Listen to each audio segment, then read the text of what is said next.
महाभारत एक ऐसा धार्मिक ग्रंथ है जो मनुष्य को जीवन जीने की सीख देता है। महाभारत काल में ऐसी कई घटनाएं हुई हैं जो व्यक्ति को आश्चर्य में डाल देती हैं। ऐसी ही एक घटना है जब माता कुंती स्वयं भगवान कृष्ण से दुखों का वरदान मांगती हैं। कुंती ने श्री कृष्ण से वरदान में दुख क्यों मांगे? कुंती पांडवों की माता थी। कर्ण भी कुंती का ही पुत्र था। जब किसी को यह मौका मिलता है कि वह भगवान से कोई वरदान मांग सके तो सभी केवल अच्छा वरदान ही मांगना पसंद करते हैं।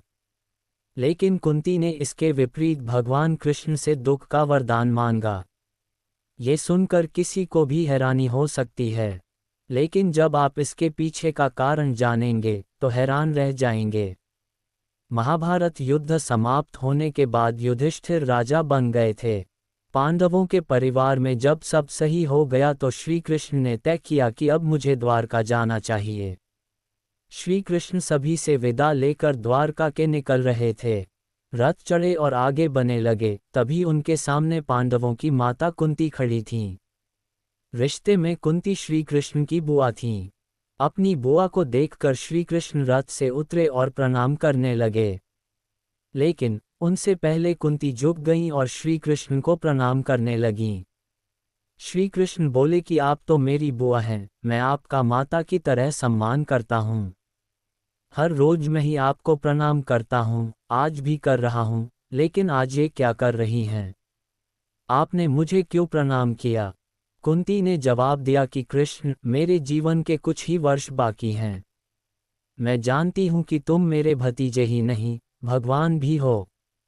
अब मैं तुम्हारी भक्त बनना चाहती हूँ।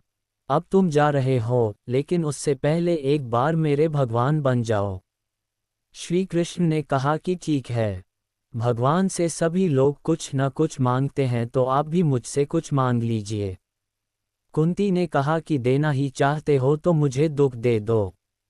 ये सुनकर श्री कृष्ण बोले कि आप दुख क्यों मांग रही हैं?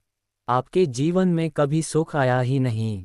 अब जब सब ठीक हुआ है तो फिर से दुख ही मांग रही हैं। कुंती ने जवाब दिया कि दुख के दिनों में तुम बहुत याद आते हो। कुछ दुख तो ऐसे हैं कि जब हम भगवान का कंधा पकड़कर उनके और निकट चले जाते हैं।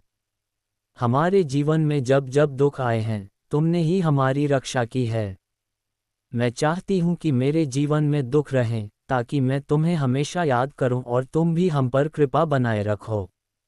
कुंती ने मानव जीवन के लिए एक संदेश सीखा गई कि हमारे जीवन में सुख दुख का आना जाना लगा रहता है।